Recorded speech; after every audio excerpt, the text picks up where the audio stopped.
Assalamualaikum warahmatullahi wabarakatuh. Perkenalkan, nama saya Widya Stomo Taufik. NIM saya 19101027 dari kelas S1 TT07G. Cita-cita saya ingin bisa melanjutkan studi S2 di luar negeri. Dan hari ini saya akan mempresentasikan postes praktikum algoritma pemrograman modul 1 tentang variabel dan tipe data. Oke, sebelum saya masuk ke contoh program, saya akan menjelaskan tentang variabel dan tipe data pada bahasa pemrograman C atau C++. Yang pertama adalah variabel. Variabel adalah objek yang nilainya dapat berubah-ubah dalam sebuah program. Dalam pembuatan variabel ada ketentuannya. Nama variabel hanya boleh disusun dari huruf alfabet, angka, dan karakter garis bawah atau underscore. Yang kedua, nama boleh dimulai dengan huruf alfabet atau karakter garis bawah, tetapi tidak boleh dimulai dengan angka. Dan yang terakhir adalah nama tidak boleh menggunakan istilah yang menjadi kata kunci atau keyword yang ada di bahasa pemrograman tertentu. Selanjutnya kita masuk ke tipe data. Dalam bahasa pemrograman C atau C++, tipe datanya ada 8. Yang pertama adalah boolean. Boolean adalah salah satu tipe data pilihan yang hanya memiliki dua nilai, yaitu true atau false.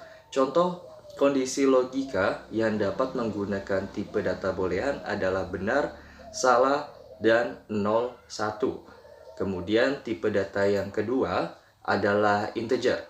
Integer adalah salah satu tipe data yang dapat kita gunakan untuk menyimpan memori berformat angka atau bilangan bulat, yaitu bilangan yang tidak mengandung angka di belakang koma.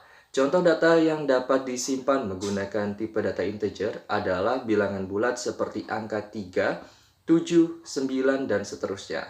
Selanjutnya untuk tipe data yang ketiga adalah floating point. Floating point adalah salah satu tipe data yang bersifat menyatakan bilangan pecahan atau real atau mengandung angka di belakang koma maupun eksponensial. Contoh data floating point atau float adalah 3,14. Selanjutnya untuk tipe data yang keempat adalah char. Char adalah salah satu tipe data yang bersifat menyatakan sebuah karakter. Contoh karakter yang bisa disimpan dalam tipe char adalah huruf, tanda baca, dan angka. Selanjutnya untuk tipe data double. Double adalah salah satu tipe data untuk numerik yang digunakan untuk data berupa angka pecahan yang nilai desimalnya 2 kali lebih banyak dari float.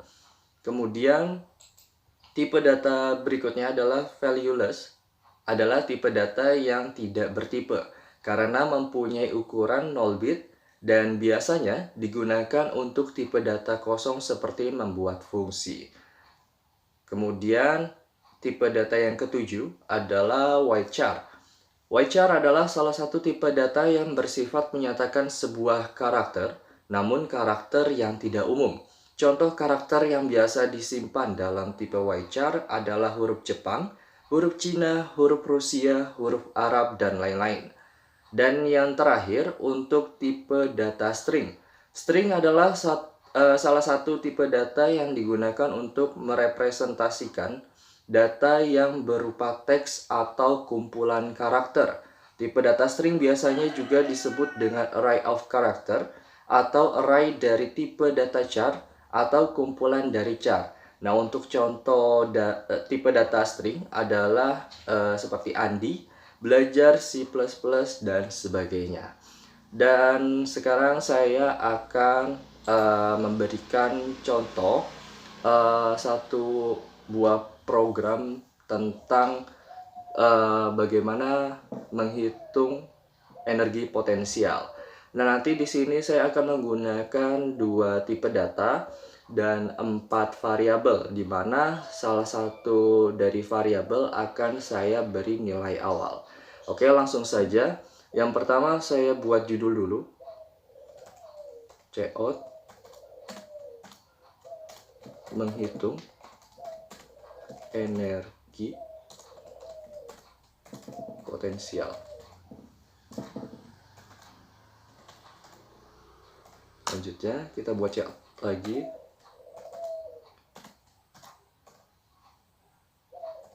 Nah sebenarnya ini sekreatif kita aja ya. Saya gunakan kayak garis-garis ini biar ada space.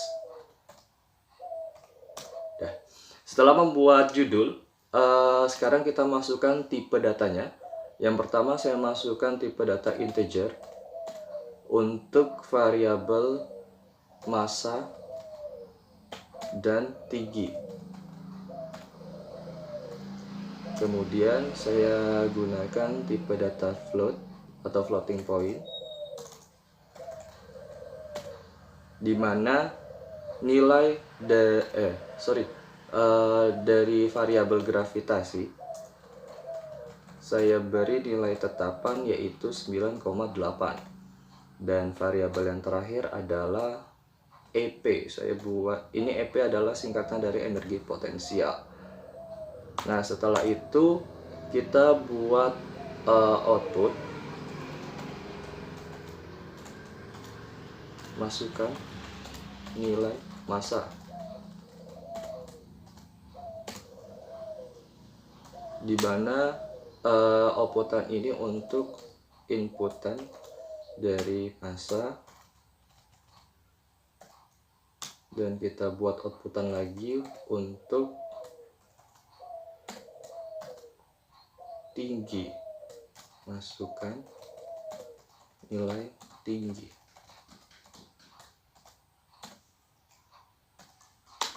Untuk inputan dari tinggi. Nah setelah membuat ini output dan input, untuk rumus dari energi potensial itu kan massa dikalikan gravitasi dikalikan dengan tinggi. Nah kita masukkan rumusnya di sini untuk untuk memproses dari nilai yang sudah kita inputkan. EP sama dengan massa dikalikan dengan gravitasi dikalikan dengan tinggi. Oke. Nah setelah itu dari rumus yang sudah kita tuliskan ini, kita membuat outputan untuk hasil dari untuk hasil perhitungan dari perkalian ini. Nilai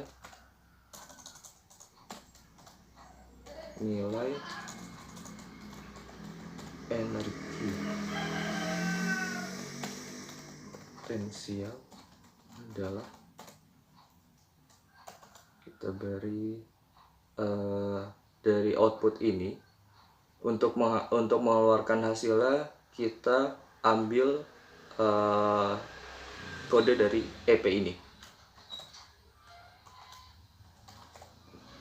Oke, terus yang terakhir adalah return 0. Nah ini contoh program yang saya buat untuk menghitung energi potensial. Sekarang kita run.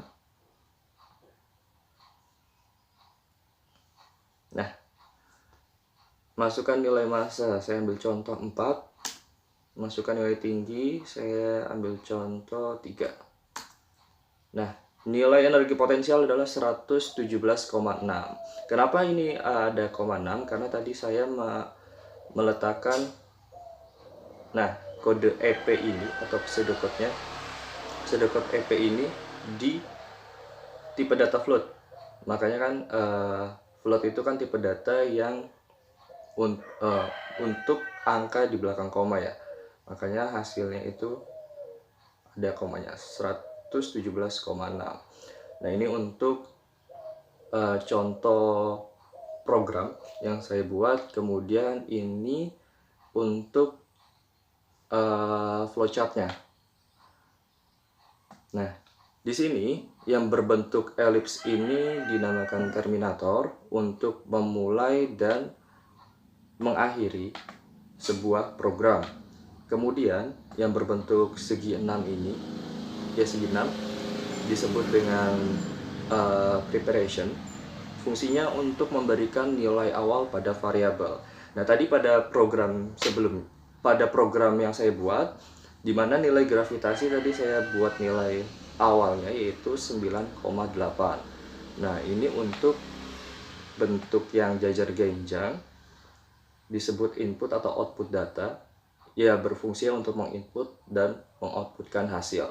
Di sini tadi kita inputkan variabel massa dan tinggi atau H. Kemudian untuk selanjutnya yang berbentuk persegi panjang ini, proses ya untuk memproses nilai inputan yang sudah kita masukkan tadi. Kemudian dari hasil proses ini dikeluarkan outputan yaitu nilai EP atau energi potensial.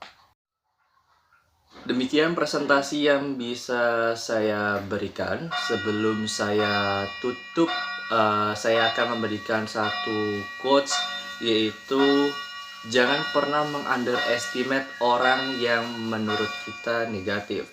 Karena bisa jadi orang tersebut bisa mengajarkan pengalaman hidup yang sangat berarti yang tidak bisa kita dapatkan dimanapun, yaitu Universitas Kehidupan. Sekian dari saya, kurang lebihnya mohon maaf. Wassalamualaikum warahmatullahi wabarakatuh.